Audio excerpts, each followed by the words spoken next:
Life of Abhinandan part 44. ఆ pen drive లో 3 files ఉన్నాయి.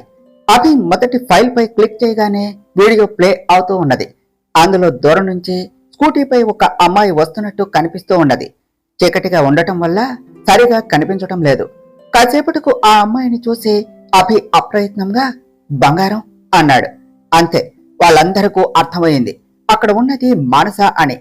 అందరూ వీడియో చూస్తూ ఉన్నారు. మనో అలా స్కూటీ పైన వెళుతూ ఉంటే సడన్ గా మనోని సైడ్ నుంచి పెద్ద లారీ వచ్చి గుద్దేసింది. అలా అవగానే మనో స్కూటీ పై నుంచి ఎగిరి దూరంగా పడింది. తన ఒళ్ళంతా రక్తంతో తడిసిపోయి ఉన్నది. అభి మనోని అలా చూడగానే బంగారం అంటూ అక్కడే నేలపై పడిపోయాడు. సంతోష్ కూడా సేమ్ సిచ్యువేషన్ లో ఉన్నాడు. విశాల్ అభిని పైకి లేపి, కంట్రోల్ అభి, ముందు మొత్తం చూడు, నీకే తెలుస్తుంది అని అన్నాడు. మనోని అలా చూడలేకపోతున్నా కష్టంగా బాధనంతా గుండెల్లో తెగమింగుతూ చూస్తూ ఉన్నాడు. అలా అవగానే మనో చలనం లేకుండా అక్కడ పడగానే అక్కడికి ఒక కారు వచ్చి ఆగింది. ముందు అందులో నుంచి దిగుతూ ఉన్న వాడిని చూసి ప్రవీణ్ అని అన్నాడు అభి. ఆ కారు అటు సైడ్ నుంచి దిగుతూ ఉన్న అమ్మాయిని చూసి కోపం ఇంకా పెరిగిపోయి ప్రీతి అని షాక్ గా చూస్తూ ఉన్నాడు. సంతోష్ కూడా అక్కడ ప్రీతిని చూడగానే నమ్మలేకపోయాడు. ఇదంతా చేసింది ప్రీతినా అని అనుకున్నాడు. వాళ్ళిద్దరూ అక్కడకు వచ్చి నవ్వుతూ తనని చూస్తూ మాట్లాడుకుంటూ ఉన్నారు. థ్యాంక్స్ ప్రవీణ్, చెప్పినట్టే చేశావు. ఇది పోతే కాని నా బావ నాకు దక్కడు. నా పగతో పాటు నీ పగ కూడా తీరిపోయింది. ఇప్పుడు దీన్ని ఏం చేద్దాం? పోలీస్ కేసు అంటే ప్రాబ్లం కదా అన్నది ప్రీతి. అందుకనే నువ్వు వెంటనే ఇక్కడ నుండి వెళ్ళిపో, అన్ని నేను చూసుకుంటాను అని అనటంతో ప్రీతి ఆ కారులోనే వెళ్లిపోయింది. ప్రీతిని చూసిన అభి కళ్ళలో కోపంతో దాన్ని చంపేయాలి అని కారులో వెళ్తూ ఉన్న ప్రీతిని తలుచుకుంటూ ఉంటే అభి అనే పిలుపుతో తేరుకున్నాడు. అక్కడ పడిన మను తన చెయ్యి కదుపుతూ అభి అని భారంగా పిలుస్తూ ఉంటే చస్తున్నా కూడా వాడిని ఇంకా మర్చిపోలేదా? నీ ప్రేమనో భయపెట్టి బెదిరించో దూరం చేయలేమో అని ఇలా ఎన్నాళ్ళు మంచిగా మారినట్టు నటించి నిన్ను మోసం చేయగలిగాను.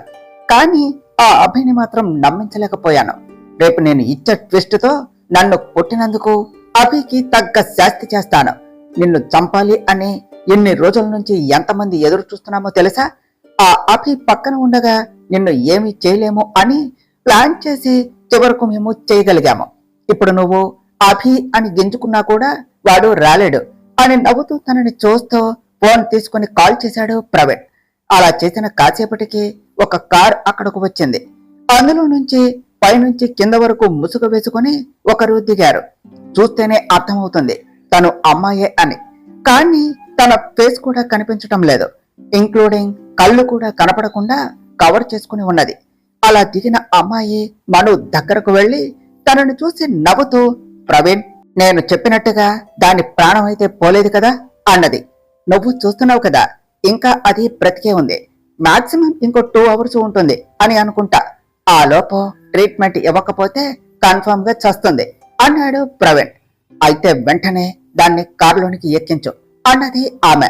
అలా మనుని కారులో ఎక్కించుకుని అక్కడి నుండి వెళ్లిపోయారు. అక్కడితో ఆ వీడియో ఎండ్ అయిపోయింది. ఆ వీడియో చూసిన అభి మను పరిస్థితి తలుచుకుని బాధపడ్డాడు. నేను ఉండి కూడా నా బంగారాన్ని కాపాడుకోలేకపోయాను అనుకుంటూ ఉంటే తన మీద తనకే చెప్పలేని కోపం వస్తూ ఉన్నది. ఇదంతా ఏమిటసలు? మా వెనుక ఎంత జరిగిందా? ఆ ప్రీతి నా మనుని చంపాలి అని అనుకున్నదా అంటూ వెంటనే ఆ ముసుగు వేసుకున్న మనిషి ఎవరు, మనుని ఎక్కడికి తీసుకుని వెళ్లారు అని ఆలోచన రాగానే వెంటనే సెకండ్ ఫైల్ ఓపెన్ చేశాడు అభి. ఆ చీకట్లో ఆ ప్లేస్ అంతా కూడా చాలా నిర్మానుష్యంగా ఉన్నది. అక్కడ కారులో నుంచి దిగిన ప్రవీణ్ మనోని కారులో నుండి లాగి అక్కడ నేలపై పడేశాడు. ఆమె కూడా దిగి మనో వైపు చూసి నవ్వుతూ ఉన్నది. ఆ నవ్వు కనపడకపోయినా ఆ క్రూరత్వం నవ్వే నవ్వులో వినిపిస్తూ ఉన్నది. అప్పుడే ఇంకో కారు వచ్చి వాళ్ళ ముందు ఆగింది. ఆ కారులో నుంచి ఒక మనిషి దిగాడు. కెమెరాకి ఆపోజిట్ సైడ్ లో ఉండటం వల్ల తన ఫేస్ మాత్రం కనిపించటం లేదు, ఓన్లీ తన బ్యాక్ మాత్రమే కనిపిస్తూ ఉన్నది. ఆ దిగిన మనిషిని చూస్తూ డాడ్ అంటూ వెళ్లి పట్టుకుని, నేను అనుకున్నది సాధించాను డాడ్. నా అభిని నాకు దూరం చేయాలి అనుకున్న దాన్ని ఈ భూమి మీదే లేకుండా చేయబోతున్నాను. ఇది నా ప్రేమను నాకు కాకుండా తన సొంతం చేసుకోవాలి అని అనుకున్నది. అందుకనే దాన్ని లేకుండా చేస్తాను అన్నది ఆమె. అవును డాడ్, అక్క ప్రేమిస్తున్న అభిని అక్కకి ఇవ్వటం కోసం, అక్క కోరిక తీర్చడం కోసం ఏమైనా చేస్తాను అన్నాడు ప్రవీణ్. ప్రవీణ్ అలా అనగానే వాళ్ళ డాడ్ తన వైపు చూసి, మీరు అనుకున్నది సాధించకపోవటానికి మీరు ఎవరనుకున్నారు? చీకటి సామ్రాజ్యానికి డాన్ అయిన ఈ శుక్లాభాయ్ పిల్లలు. మీరు అనుకుంటే అది ఏదేమైనా సరే జరగవలసిందే అన్నాడు శుక్లాభాయ్. డాడ్, నేను ఇదంతా చేసింది నా స్టేటస్ చెప్పుకోవటానికి కాదు.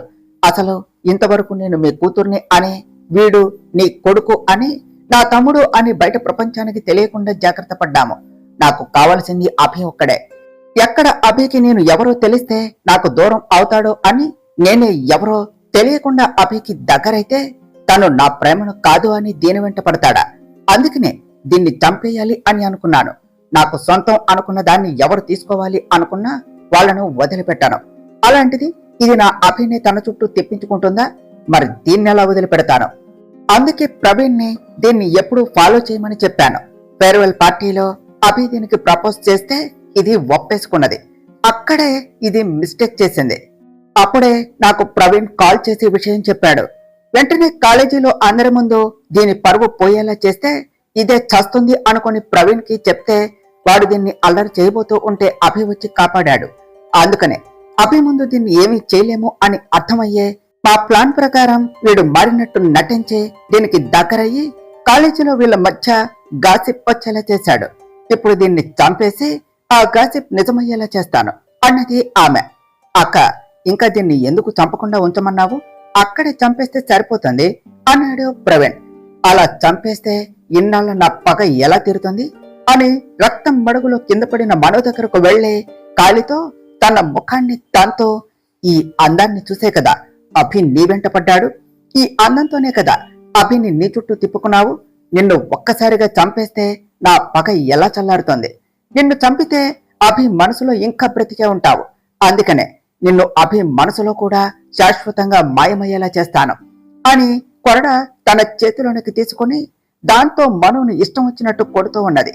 అప్పటికే ప్రాణాలతో పోరాడుతూ అపస్మారక స్థితిలో ఉన్న మనో అవేమీ తెలియక అంతే ఉన్నది.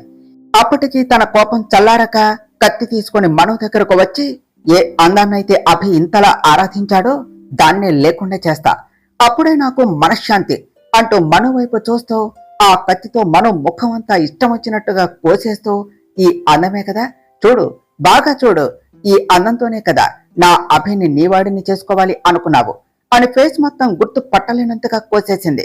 అసలు ఫేస్ మొత్తం ఎక్కడ గ్యాప్ లేకుండా బ్లడ్ అండ్ ఫ్లష్ వస్తూ ఉన్నది. మనోని అలా చూసి గట్టిగా ఇష్టం వచ్చినట్టు నవ్వుతూ, ఇప్పుడు వెళ్ళవే, నీ మొహం చూసి ఇంకెవరు నిన్ను ఇష్టపడేది, నీ వెంట పడేది, చివరికి ప్రాణంగా ప్రేమించాను అని చెప్పాడే నా అభి కూడా నిన్ను చూస్తే భయపడతాడు, అంతేకాని ఎప్పటికీ నిన్ను ప్రేమించడు. ఇంకా అభి నావాడు మాత్రమే అంటూ నవ్వుతూ పైకి లేచింది. అప్పటి వరకు తను చేసేది అక్కడ ఉన్న వాళ్ళు ఇద్దరూ అలానే చూస్తూ ఉన్నారు. ఆమె తన మొహానికి అంటిన మను బ్లడ్ ని తుడుచుకుంటూ మను వైపు చూస్తే ఇంకా తనలో ప్రాణం ఉండి చేతులు మెల్లగా కదిలిస్తుంటే, హే, ఇంకా నువ్వు చావలేదా? ఇంత టార్చర్ చేసినా కూడా నీ ప్రాణం ఇంకా పోలేదు అంటే వాడి మీద అంత ప్రాణం పెట్టుకున్నావా అంటూ మను దగ్గరకు వెళుతూ ఉంటే ప్రవీణ్ వచ్చి తనను ఆపి, అక్క, దీని మీద నీకు ఉన్న పగ తీర్చుకున్నావు, మరి అందరి ముందు నన్ను చెంపపై కొట్టింది, నా పగ ఎలా తీరాలి? దీని సంగతి ఇంకా నేను చూసుకుంటాను, నువ్వు వెళ్ళు, డాడ్ అక్కని తీసుకుని వెళ్ళు అన్నాడు. నువ్వేం చేయాలో నీకు తెలుసు కదా, అంతా కూడా మనం అనుకున్నట్టుగా జరగాలి అని తన డాడ్ తో తన కారులో వెళ్లిపోయింది ఆమె. అక్కడ జరిగినది అంతా చూసిన అభి తన బాధను వర్ణించడం తన వల్ల కావటం లేదు. గొంతు నుంచి మాట పెగలటం లేదు. అలా మనుని చూస్తూ తట్టుకోలేక అలానే మోకాళ్లపై కింద కూర్చున్నాడు. నా వల్ల నా బంగారం ఇంత నరకం అనుభవించిందా? నేను ప్రేమించడం వల్లే తనకు ఇంత ఘోరం జరిగిందా అనే ఊహనే భరించలేకపోతున్నాడు. అలాంటి పరిస్థితుల్లో తనని చూస్తూ ఉన్న అభికి మనోని అలా చూడలేక, ఈ క్షణం నిన్ను ఇలా చూసి ఇంకా నా గుండె కొట్టుకుంటుందా అనుకుంటూ అంతే చూస్తూ ఉన్నాడు. అభిని అలా చూసిన అందరూ తనకి ధైర్యం చెప్పి తనని సముదాయిస్తూ ఉన్నారు. అయినా అవన్నీ కూడా అభి మనసుకు చేరటం లేదు. నవ్వుతూ నవ్విస్తూ కనపడే మనోని అలా చేస్తూ ఉన్న దాన్ని చూస్తూ ఉంటే కోపం కట్టలు తెంచుకుంటుంది. కానీ ఏమీ చేయలేని పరిస్థితి. అసలు ఎవరు వాళ్ళంతా? అని అనుకుంటూ ఉంటే వీడియోలోని ప్రవీణ్ నవ్వుతో మళ్ళీ ఈ లోకంలోనికి వచ్చి చూడలేక కష్టంగా ఆ వీడియో చూస్తూ ఉన్నాడు. హహహ అని పెద్దగా నవ్వుతో, ఆ రోజు నేను నీ చెయ్యి పట్టుకున్నాను అని అందరి ముందు కొట్టావు. అభిగాడు నీ మీద చెయ్యి వేయపోతేనే నన్ను చావుకొట్టాడు. ఇప్పుడు ఎవరొచ్చి నిన్ను నా నుంచి కాపాడుతారే? కోరి నీ వెంట పడితే నన్ను వద్దు అని చేకొట్టి ఆ అభిగాడి వెంట పడ్డావు. ఇప్పుడు చూడు, నీకు నా అక్క చావుని చూపించింది. ఇంత అందం అనవసరంగా వేస్ట్ అయిపోయింది. ఏం చేస్తాం, చేసుకున్న వారికి చేసుకున్నంత. నిన్ను ఇలానే చంపేస్తే నా పగ ఎలా తీరుతుంది? నిన్ను ఒక్కసారైనా నా దాన్ని చేసుకుని అప్పుడే అంటూ మనో దగ్గరకు వెళ్లి మనో మీద చెయ్యి వేయబోతూ ఉండగా ఒక్కసారిగా తన తల మీద ఎవరో బలంగా కొట్టినట్టు అనిపించడంతో అమ్మా అని అరుస్తూ వెనక్కు తిరిగాడు. అక్కడ తన ఎదురుగా ఉన్న తనని చూసి, ఏ జర్నలిస్టు, నువ్వా? ఏమిటే, మా కోసం మారడానికే వచ్చావా? దీని సంగతి చూశాక నెక్స్ట్ నీ పని ఫినిష్ చేద్దాం అనుకున్నాము. కానీ నీకు నువ్వే నా దగ్గరకు వచ్చి చిక్కుకున్నావు. మా ఇల్లీగల్ బిజినెస్ గురించి బానే కూపీలాగావు. అలాంటి దాన్ని నిన్ను ఎలా వదిలిపెడతాం అన్నాడు ప్రవీణ్. హే ఛే, ఒక ఆడపిల్లను ఎంత దారుణంగా హింసించాలో అంతకన్నా దారుణంగా చేశారు. ఇంకా పశువులాగా తన మీద చెయ్యి వేయబోతున్నావా? అసలు నువ్వు మనిషివేనా అంటూ సాక్షి ఇంకో దెబ్బ వేయబోతూ ఉంటే బలంగా ఆ కర్రను పట్టుకుని సాక్షి మీదకు వస్తూ ఉన్నాడు ప్రవీణ్. తన నుంచి తప్పించుకోవటానికి సాక్షి చాలా ప్రయత్నిస్తూ ఉన్నా కూడా తన వల్ల కావటం లేదు. ప్రవీణ్ కూడా సాక్షిని పట్టుకుని, నువ్వు మా గురించి చాలా విషయాలు తెలుసుకున్నావు, ఇంకా నువ్వు బ్రతికి ఉండటం మాకు చాలా డేంజర్ అని తనని గొంతు పట్టుకుని ఊపిరి ఆడకుండా చేస్తూ ఉంటే తన నుంచి తప్పించుకోవటానికి విఫలయత్నం చేస్తూ ఉన్న తన చేతికి ఏదో దొరకటంతో అది పట్టుకున్నది. ఆ కత్తిని పట్టుకుని తన వెనుక ఉన్న ప్రవీణ్ మొహంపై పొడిచింది. వాడు అమ్మా అంటూ సాక్షిని వదిలేశాడు. సాక్షి ఊపిరి తీసుకుంటూ, ఏమన్నావు? అమ్మానా? నీలాంటి వాళ్లకు అమ్మా అనే రైట్ లేదు. నీకు ఒక్కసారి కోసుకుంటేనే అమ్మా అని అల్లాడుతున్నావు. అలాంటిది తను ఒక ఆడది. నువ్వు అన్నావే అమ్మా అని, ఆమె ఒక ఆడది. ఇదంతా చేసిన అది ఒక ఆడదే. కొంచెం కూడా మానవత్వం లేకుండా ఒక ఆడపిల్లను దారుణంగా హింసించారు. మీలాంటి వాళ్లకు ఎలాంటి శిక్ష వేసినా తక్కువే అంటూ ప్రవీణ్ దగ్గరకు వెళ్లి ఒక ఆడపిల్ల జీవితాన్ని నాశనం చేయాలి అని చూస్తారు. అసలు ఆ బాధ ఎలా ఉంటుంది మీకు తెలియాలి.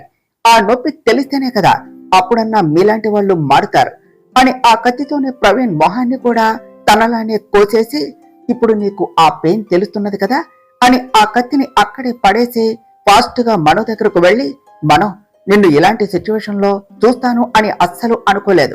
నిన్ను నేను కాపాడుతాను, నీ ప్రేమను నేను గెలిపిస్తాను అంటూ మనోని వాళ్ళ కారులో కూర్చోపెట్టి తన కెమెరా తీసుకొని ఆ కారులోని హాస్పిటల్ కు వెళుతూ ఉన్నది. సాక్షి అలా చేసేసరికి ప్రవీణ్ నొప్పితో అల్లాడుతూ అక్కడే ఉన్నాడు. అక్కడితో ఆ వీడియో కంప్లీట్ అయ్యింది. అందరి కళ్లల్లో కన్నీళ్లు ఆగకుండా వస్తూనే ఉన్నాయి. ఆ క్షణం మనోని తలుచుకుంటే అందరి మనసులు బాధతో మెలిపెడుతున్నాయి. సడన్ గా వాళ్ళ వెనుక ఎవరో పడిన సౌండ్ రావటంతో అందరూ వెనక్కు తిరిగారు. అప్పటికే మాణిక్యమ్మ గారు కింద పడిపోయి ఉంటే సత్య బామ్మ అంటూ తనను పట్టుకుని లేపుతూ ఉన్నది. అభి అక్కడ మాణిక్యమ్మ గారిని చూడగానే గ్రాని అంటూ వెళ్లి తనని చూస్తూ ఉన్నాడు. విశాల్ తనని చెక్ చేసి బీపీ రేజ్ అయ్యి అలా అయ్యింది, ఏం భయం లేదు అని అక్కడే బెడ్ పై పడుకోబెట్టి ఒక ఇంజెక్షన్ చేశాడు. కాసేపటికి మాణిక్యమ్మ గారికి మెలకు వచ్చి అభిని చూస్తూ, కన్నయ్య, మను ఏదిరా, ఇప్పుడు తనకి ఎలా ఉంది? నేను ఒకసారి నా తల్లిని చూడాలిరా అని ఏడుస్తూ ఉన్నారు. అభి, మైత్రికి ఎలా ఉంది, ఇప్పుడు ఎక్కడ ఉంది అని అడిగింది సత్య. అన్నీ బయటపడ్డా ఇంకా నిజాలు మాత్రం చెప్పవా సత్య? అది నా మను అని నీకు ముందే తెలియదా? తెలిసి నాకెందుకు నువ్వు అప్పుడే చెప్పలేదు అన్నాడు అభి. కన్నయ్య, ఇప్పుడు అవన్నీ కాదు, ముందు ఎలా ఉంది తనకి అన్నారు మాణిక్యమ్మ గారు. బామ్మగారు చూడండి, మీరు టెన్స్ అవ్వకండి, తన ప్రాణానికి ఏమీ ప్రమాదం లేదు. బట్ 24 hours గడిస్తే కానీ ప్రాపర్ సిచ్యువేషన్ తెలియదు. మీరు ముందు కూల్గా ఉండండి అన్నాడు విశాల్. ఎలా ఉండాలి బాబు? మనుని అలాంటి పరిస్థితుల్లో చూశాక నాకు మాటలు రావటం లేదు. అసలు అంత దారుణంగా చేసింది ఎవరు అన్నారు మాణిక్యమ్మ గారు. అభి, నీకు చెప్పకపోవటానికి కారణం ఉన్నది. అదంతా కూడా నీకు మనునే చెప్తుంది ఇప్పుడు. అసలు ఈ వీడియో ఏమిటి? ఇదంతా నాకేమీ అర్థం కావటం లేదు. మను నాతో తనకు యాక్సిడెంట్ అవటం వల్ల ఫేస్ మారిపోయింది అని చెప్పింది. కానీ ఇక్కడ చూస్తే మనుని అంత దారుణంగా హింసించారు. అసలు ఆ అమ్మాయి ఎవరు? ఎందుకు అంత దారుణం చేసింది అని అడిగింది సత్య. విశాల్ సత్య అడిగిన దానికి తన వైపు చూసి, చూడండి, తనకు మేబీ యాక్సిడెంట్ జరగటం మాత్రమే తెలిసి ఉంటుంది, ఆ తర్వాత స్పృహలో లేదు అనుకుంటా, అందుకని తనకు ఇవేమీ తెలిసి ఉండవు అన్నాడు. నా తల్లి ఏ తప్పు చేసింది అని ఇంత దారుణం చేశారు? అభి, వాళ్ళు ఎవరైనా సరే వదలకు, ప్రాణం విలువ తెలియని అలాంటి వాళ్ళు ఎవరూ కూడా బ్రతికి ఉండకూడదు అన్నారు మాణిక్యమ్మ గారు. తప్పకుండా గ్రాని, నా బంగారానికి చేసిన ప్రతి పనికి వాళ్లకు తగిన గుణపాఠం చెప్తాను అని కోపంతో పిడికిలి బిగించాడు అభి. కూల్ అభి, అసలు ముందు ఏం జరిగిందో తెలుసుకోవాలి. అయినా సాక్షి మనోని హాస్పిటల్ కు తీసుకుని వస్తే మరి సాక్షికి ఏమైంది? మను ఇలా ఎలా మారిపోయింది అన్నాడు సంతోష్. అది నేను చెప్తాను అన్నాడు విశాల్. అందరూ విశాల్ వైపు చూస్తే విశాల్ చెప్పటం స్టార్ట్ చేశాడు. ఆ రోజు నైట్ నాకు సాక్షి కాల్ చేసింది. చాలా టెన్షన్ గా నన్ను అంబులెన్స్ తీసుకుని రమ్మని అడ్రస్ చెప్పింది. అప్పుడు తను చాలా టెన్షన్ గా ఉన్నది. ఏమైంది అని అడిగితే అవన్నీ తరువాత, ముందు ఫాస్ట్ గా రమ్మనటంతో నేను హడావిడిగా వెళ్ళాను. నేను వెళ్ళిన కాసేపటికి సాక్షి వంటి నిండా గాయాలతో దిగి నన్ను తీసుకుని వెళ్లి మనుని చూపించి తనని ఎలాగైనా కాపాడమని, తను వెంటనే వచ్చేస్తాను అని, నేను చెప్పేది వినకుండా వాళ్ళు వచ్చేస్తారు త్వరగా అని నన్ను అంబులెన్స్ లో పంపించేసింది. ఆ తర్వాత తను ప్రాణాలతో పోరాడుతూ హాస్పిటల్ కు వచ్చింది అని ఆ రోజు జరిగిన దాన్ని గుర్తు చేసుకున్నాడు. మనోకి ట్రీట్మెంట్ చేసి తన కండిషన్ సీరియస్ గా ఉంది అని, ఈ విషయం సాక్షికి చెప్పాలి అని ఫోన్ ట్రై చేస్తూ ఉన్నాడు. కానీ కలవలేదు. అసహనంగా, సాక్షి ఎక్కడికి వెళ్ళావు? ఈ అమ్మాయి ఎవరు? తనకి ఇలా ఎవరు చేశారు? ఇప్పుడు తన కండిషన్ క్రిటికల్ గా ఉన్నది, ఫర్దర్ గా ఎలా ప్రొసీడ్ అవ్వాలో తెలియాలి అన్నా తన వాళ్ళు ఉండాలి అని సాక్షికి ఫోన్ ట్రై చేస్తూ ఉంటే విశాల్ అనే పిలుపు వినటంతో వెనక్కు చూసి, సాక్షి ఏమైంది అలా ఉన్నావు అని కంగారుగా తన దగ్గరకు వెళ్ళాడు. నాకేమీ కాలేదు విశాల్, ఆ అమ్మాయి ఎలా ఉంది? తనకేమీ కాలేదు కదా అని అడిగింది సాక్షి. ఏం మాట్లాడుతున్నావు? ముందు నిన్ను నువ్వు చూసుకో, అసలు నిన్ను ఎవరు పొడిచారు? ముందు నిన్ను కాపాడుకోవాలి అన్నాడు విశాల్. విశాల్ ఆగు, ముందు అమ్మా నాన్నకు కాల్ చేసి రమ్మని చెప్పు అర్జెంటుగా అన్నది సాక్షి.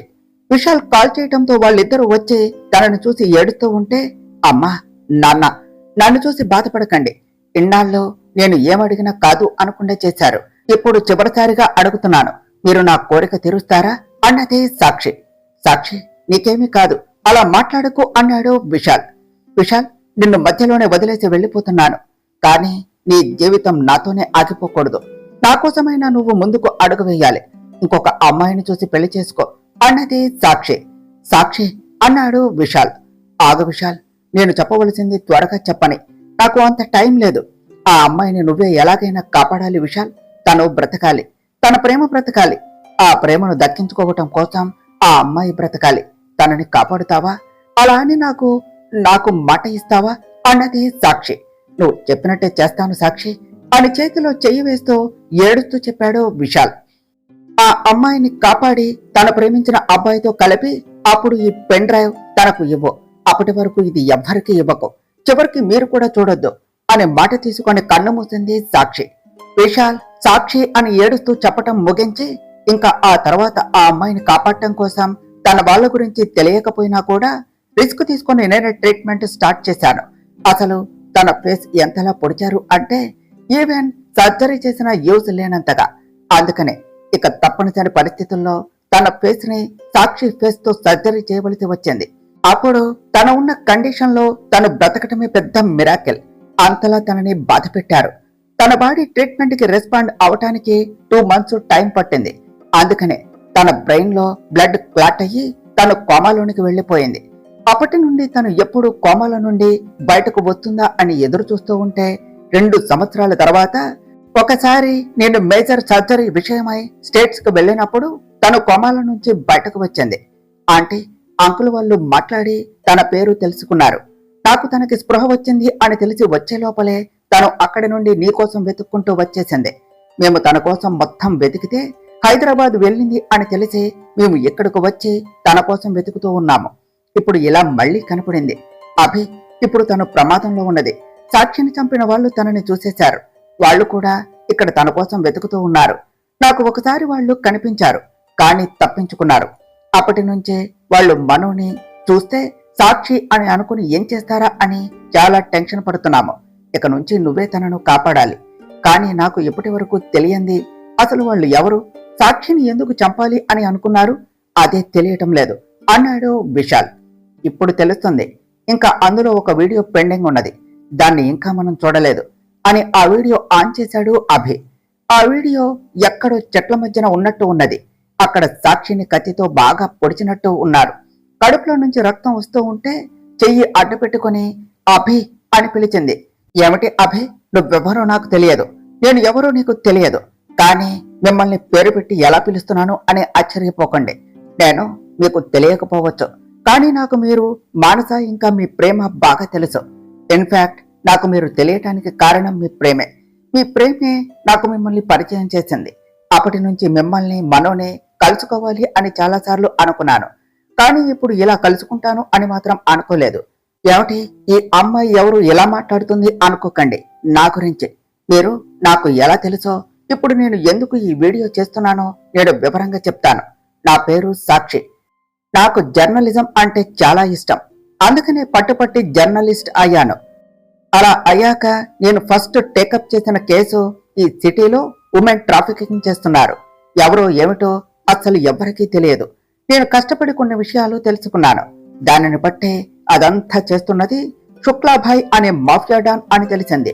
ఇంకా ఎవ్వరికీ తెలియని విషయం ఏమిటి అంటే తనకు ఒక కొడుకు కూతురు ఉన్నారు. వాళ్ళు ఉన్నారు అని బయట ప్రపంచానికి తెలియకపోవటమే.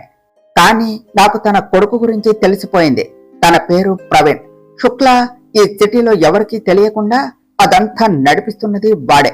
వాడిని ఫాలో అయితే అన్ని విషయాలు తెలుసుకోవచ్చు అని నేను ఫస్ట్ టైం మీరు చదివే కాలేజీకి నా ఫ్రెండ్ హెల్ప్ తో వచ్చాను. ఆ రోజు మీ కాలేజీలో ఏదో పార్టీ జరుగుతూ ఉన్నది. అప్పుడే అక్కడ మిమ్మల్ని ఫస్ట్ టైం చూశాను. మీరు మనోకి మీ ప్రేమ విషయం చెప్తూ ఉంటే మీ కళ్ళల్లో ఆ ప్రేమను చూశాను. అప్పుడే అనిపించింది ఆ అమ్మాయి చాలా లక్కీ అని. అప్పుడే మిమ్మల్ని కలిసి కంగ్రాచులేషన్స్ చెప్పాలి అనుకున్నాను. కానీ ఆ ప్రవీణ్ కోపంగా వెళుతూ ఉంటే తప్పక తనని ఫాలో అవుతూ వెళ్ళాను.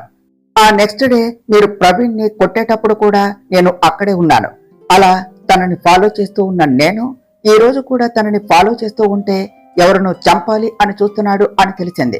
అప్పుడే నాకు తెలిసింది మనోని చంపాలి అని అనుకున్నారు అని. అదంతా నేను వీడియో తీశాను.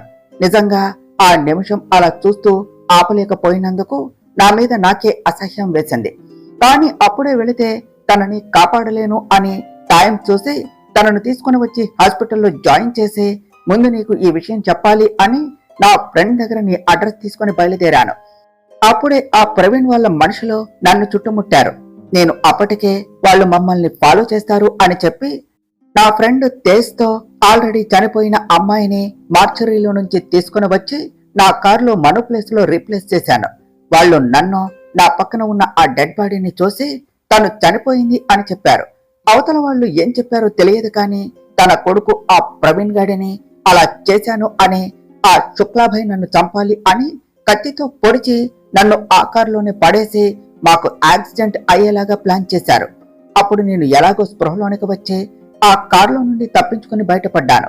ఇప్పుడు నేను డైరెక్ట్ గా మీ దగ్గరకు వచ్చి ఈ విషయం చెప్పాలి అని అనుకుంటే వాళ్ళు ఆల్రెడీ మీ దగ్గర మనుషుల్ని పెట్టి ఉంటారు. అప్పుడు మనో బ్రతికే ఉంది అని వాళ్లకు తెలిసిపోతుంది. అది మీకు ప్రమాదం. అందుకని ఈ వీడియోలో మొత్తం చెప్తున్నాను. అలాగే మీ మనోని ఎంత దారుణంగా హింసించారో కూడా ఉన్నది. మేబీ నువ్వు దీన్ని చూసేసరికి నేను మీ మధ్య లేకపోవచ్చు, కానీ మీ ప్రేమ అయితే బ్రతికే ఉంటుంది. మీ ప్రేమను మీకు బహుమతిగా ఇస్తున్నాను. తనని అలా హింసించిన వాళ్ళు ఎవరని వదలకు అభి. వాళ్ళు మీకు మాత్రమే కాదు, సంఘానికి సొసైటీకే ప్రమాదం. అలాంటి వాళ్ళకి భూమి మీద అర్హత లేదు. ఈ నిజం నీకు ఎప్పుడు తెలుస్తుందో నాకు తెలియదు, కానీ నీ ప్రేమను దరిచేరిన రోజు తప్పక తెలుస్తుంది. మీ ప్రేమ కోసం నేనే త్యాగం చేస్తున్నాను అని అనుకోకండి. నిర్మలమైన ప్రేమకు దేవుడైనా చేతనైనా సాయం చేస్తాడు. నేను అదే చేస్తున్నా.